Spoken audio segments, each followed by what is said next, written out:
ఓం నమో గణపతయే. మరికొద్ది రోజుల్లో చంద్రగ్రహణం రాబోతూ ఉన్నదండి. చంద్రగ్రహణానికి సంబంధించినటువంటి విషయాలను మాతో పంచుకోండి అని చాలా మంది అడుగుతూ ఉన్నారు. సహజంగా మనం గ్రహణాలు వచ్చినప్పుడు ఉందా లేదా అని చెప్పుకోవడం, ఉంటే కనుక విధి విధానాలు ఏమిటి అని చెప్పుకోవడం మనం చాలా కాలంగా చేసుకుంటూ ఉన్నాం. ముఖ్యంగా మొట్టమొదట మీకు ఒక అంశాన్ని చెప్పబోతూ ఉన్నాను. తెగ హిందూ వ్యతిరేకులు చాలా మంది చంద్రగ్రహణము సూర్యగ్రహణము వచ్చినప్పుడు గ్రహణాల పేరుతో జనాన్ని భయపెట్టేస్తూ ఉంటారు. గ్రహణం భయపడదగినది కాదు, అది ఒక ఖగోళ పండుగ లాంటిది అని చెప్పేసి అంటూ ఉంటారు. హిందూ ధర్మశాస్త్రాల్లో కూడా గ్రహణాలకు భయపడమని ఎక్కడా లేదండి, దృష్టిలో పెట్టుకోండి. అమావాస్య, పౌర్ణమి, సంక్రాంతులు, గ్రహణాలు ఇవన్నీ కూడా పర్వకాలములు అని చెప్పారు. అంటే పండుగ కాలములు అనే చెప్పారు సనాతన శాస్త్రాల్లో మనం చూసుకుంటే. పండుగలు కాబట్టే మనం వీటిని విశేషంగా మనం ఆచరించుకుంటూ ఉంటాం. గ్రహణాలు కూడా అంతే, పండుగలు దృష్టిలో పెట్టుకోండి. అందుకే సముద్రాన్ని పండుగ సమయంలో తప్ప ఇంకెప్పుడూ ముట్టుకోకూడదు అనేటటువంటి నియమం ఉంది. పండుగ అంటే ఏమిటి? ఇవే పౌర్ణమి, అమావాస్య, సంక్రమణాలు మరియు గ్రహణాలు. ఇప్పుడు గ్రహణం కాబట్టి గ్రహణ సమయంలో సముద్ర స్నానం అనేది చాలా విశేషం. అది మనం ఇప్పుడు చెప్పుకోబోతూ ఉన్నాం. కావున గ్రహణాలను ఎప్పుడూ కూడా అవి భయంకరమైనవి, వాటి నుండి లోకానికి ఏదో అయిపోతుంది అని ఎప్పుడూ సనాతన ధర్మం చెప్పదు, దృష్టిలో పెట్టుకోండి. విశేషమైనటువంటి పర్వకాలం కాబట్టి, విశేషమైనటువంటి పుణ్యకాలం కాబట్టి గ్రహణాన్ని ప్రత్యేకంగా ఆచరించుకోండి, పుణ్యాన్ని సంపాదించుకోండి, పాపాలను పోగొట్టుకోండి అని చెప్పేసి మనకు శాస్త్రాలు చెబుతూ ఉన్నాయి. గ్రహణం ఎప్పుడు అని మనం చూసుకుంటే కనుక సెప్టెంబరు 7వ తేదీ అండి. సెప్టెంబర్ 7వ తేదీ భాద్రపద పూర్ణిమ ఆదివారం నాడు చంద్రగ్రహణం సంభవిస్తూ ఉన్నది. గ్రహణం ప్రారంభమయ్యేది రాత్రి 9:58 గ్రహణం పూర్తయ్యేది 1:26. మొత్తం గ్రహణం కనిపించే సమయం 3:28. గ్రహణ సమయంలో మనం పచ్చి మంచినీళ్లు కూడా తాగం. ఎందుకు అనంటే ఆహారం కానీ మంచినీళ్లు కానీ గ్రహణ సమయంలో అవి మైలపడి ఉంటాయి, కావున వాటిని మనం స్వీకరించం. అంతేకాదు గ్రహణ సూతకము అనేటటువంటిది చంద్రగ్రహణం అయితే కనుక 9 గంటల ముందు నుండే ఉంటుంది, దృష్టిలో పెట్టుకోండి. అంటే దాదాపుగా మధ్యాహ్నం, అంటే సెప్టెంబర్ 7వ తేదీ మధ్యాహ్నం 12:15 లోపలే మనం ఆహారాదులన్నీ కూడా తీసేసుకోవాలి. మధ్యాహ్నం 12:15 తరువాత ఆహారం తీసుకోకూడదు. వృద్ధులు, అనారోగ్యంతో ఉన్నటువంటి వాళ్ళు, బాలబాలికలు వాళ్ళంతా కూడా సాయంత్రం 6:25 వరకు తీసుకోవచ్చు ఆహారాదులు. ఆ తర్వాత వాళ్ళు కూడా తీసుకోకూడదు. ఇంకా అసలు మా వల్ల కాదండి, వాళ్ళు ఏదో ఒకటి తినకపోతే ఇంకా ఏమీ చేయలేము, వాళ్ళు తింటేనే ఉంటారు, త్రాగితేనే ఉంటారు అన్నప్పుడు వాళ్ళ సంగతి ఇంకా చెప్పటం లేదు. పైగా మనం చెప్పుకుంటూ ఉన్నటువంటి నియమాలు ఆస్తికుల అంశం.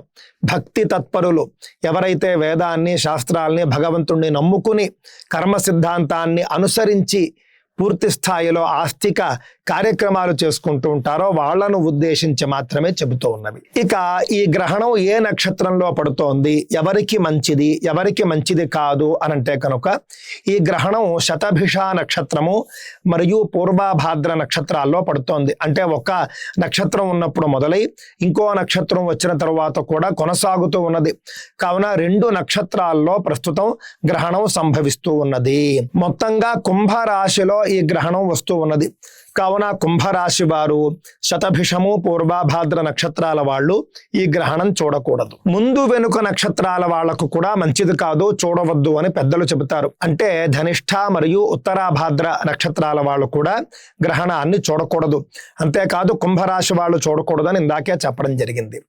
ఈ గ్రహణానికి సంబంధించి అంటే కుంభరాశిలో ఈ గ్రహణం సంభవించడం వల్ల సత్ఫలితాలు, శుభ ఫలితాలు పొందబోతూ ఉన్నటువంటి రాశుల వాళ్ళు ఎవరు అనంటే మేషము, వృషభము, కన్య మరియు ధనుస్సు ఈ 4 రాశుల వాళ్ళకి కూడా ఈ గ్రహణం వల్ల మంచి జరగబోతూ ఉన్నది, శుభప్రదము. మకరము, మిథునము, తుల ఈ 3 రాశుల వాళ్లకు మధ్యమ ఫలం, అంటే కొత్తగా ఏమీ రాదు, ఉన్నదేమీ పోదు, సాధారణంగా సాదాసీదాగా ఉంటుంది. సింహరాశి వాళ్లకు కూడా దోషము అని చెబుతూ ఉన్నారు. ఎందుకంటే వాళ్ళ రాశి నుండి, అంటే ఎవరైతే సింహరాశి వాళ్ళు ఉంటారో వాళ్లకు 7వ రాశిలో 7వ రాశిలో గ్రహణం సంభవిస్తోంది కాబట్టి వాళ్లకు కూడా దోషమే అని చెబుతూ ఉన్నారు. కుంభరాశి కావచ్చు, మీనరాశి కావచ్చు, వీళ్లకు అంత శుభం కాదు, అరిష్టము అని చెబుతూ ఉన్నారు. మరి మేమేం చేయాలండి? ఈ యొక్క అరిష్టం పోగొట్టుకోవాలంటే ఏం చేయాలి అంటే, ముఖ్యంగా గ్రహణం ప్రారంభంలో స్నానం చేయడం, గ్రహణం చివర్లో స్నానం చేయడం, అంటే పట్టు విడుపు స్నానాలు అంటాం మనం. గ్రస్యమానే భవేత్ స్నానం గ్రస్తే హోమో విధీయతే, ముచ్యమానే భవేత్ దానం ముక్తే స్నానం విధీయతే. గ్రహణం పట్టు స్నానం తప్పకుండా చేయాలి, విడుపు స్నానం చేయాలి, ఈ 2 ముఖ్యం. మధ్యలో ఏం చేయాలట? జపము, హోమం చేసుకునే అవకాశం ఉన్న వాళ్ళు హోమం చేసుకోవచ్చు. చివర్లో అంటే విడుపు మొదలవుతుంది చూసారా, గ్రహణం పూర్తిగా పట్టి మళ్ళీ విడుపు ప్రారంభమైన తర్వాత దానం చేయాలి. గ్రహణ సమయంలో దేవతా పూజ చేసుకోవచ్చు, జపాలు చేసుకోవచ్చు, హోమం చేసుకోవచ్చు, అలాగే విడుపు మొదలైన తరువాత దానం చేసుకోవచ్చు, విడుపు స్నానం చేయాలి. ఇవన్నీ కూడా నియమాలు గ్రహణాలు వచ్చినప్పుడు. అంతేకాదు చంద్రగ్రహణ సమయంలో దృష్టిలో పెట్టుకోండి, తెలుగు వారందరికీ కూడా సంతోషకరమైనటువంటి విషయం, గోదావరి స్నానం చాలా విశేషంట. అలాగే గంగా స్నానం, గంగా స్నానంతు కుర్వీత గ్రహణే చంద్ర సూర్యయోహో మహానదీషు చాన్యాసు స్నానం కుర్యాద్ యథావిధి. ఏ మహానది ఉన్నా కూడా గ్రహణం పట్టు విడుపు స్నానాలు చేయవచ్చు యథావిధిగా, చాలా మంచిది.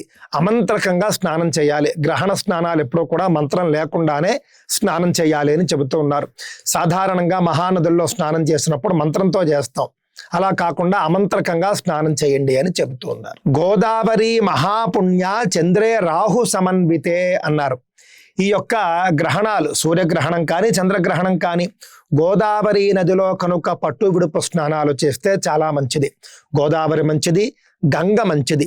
మహానది ఏది దొరికినా కూడా అందులో గ్రహణ స్నానాలు చేయడం చాలా మంచిది. సాధారణంగా రాత్రిపూట స్నానం చేయకూడదు, రాత్రిపూట నదీ నదాదుల్లో దిగకూడదు అనేటటువంటి నియమం గ్రహణానికి వర్తించదు. సంప్రదాయ కురుక్షేత్రే యత్ఫలం లభతే నరైహి తదిందు గ్రహణేం బోధౌ స్నానాద్భవతి షడ్గుణం అన్నారు.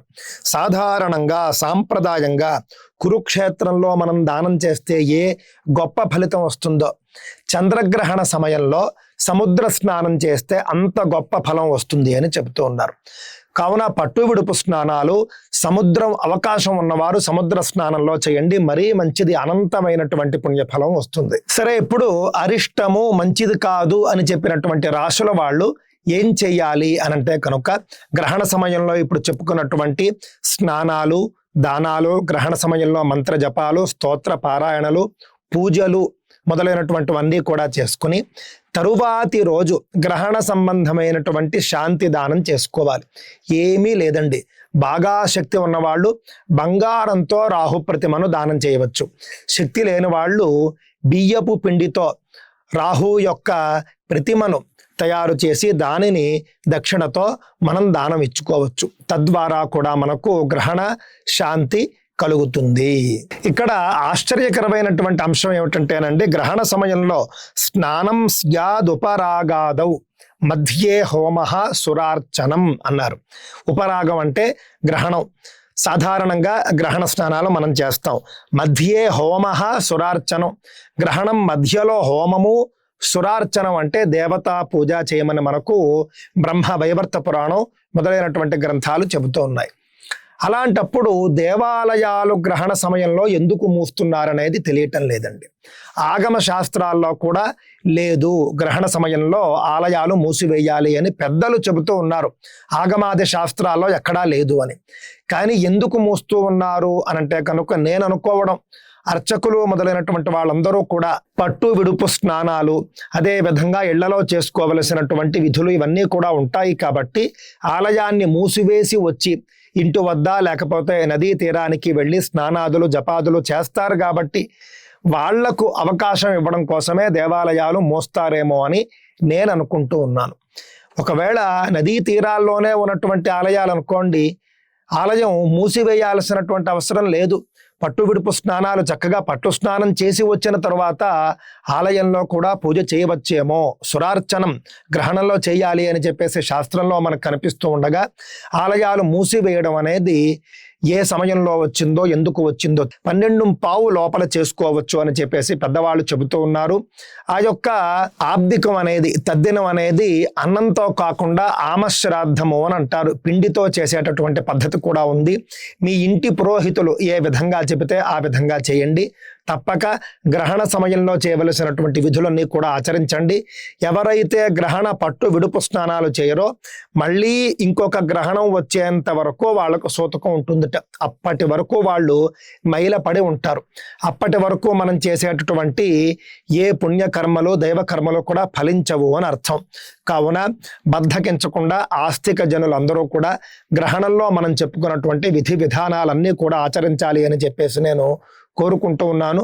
మీకు ఇంకా ఏమైనా సందేహాలు ఉంటే తప్పక కామెంట్ రూపంలో తెలియజేయండి. మళ్ళీ చెప్పుకుందాం.